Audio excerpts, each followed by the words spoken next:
ரதம் ஏறி வந்து நீ எட்டி பாறையா சண்முகா, எட்டி பாறையா சண்முகா, என்று தொட்டு சொல்லையா சண்முகா.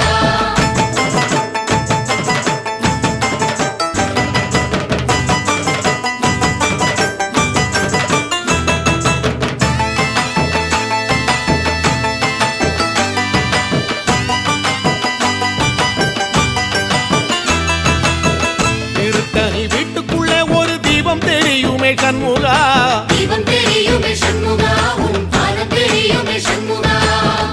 அரோகரா கோஷத்திலே ஓ முகம் சிரிக்குமே சண்முகா, முகம் சிரிக்குமே சண்முகா.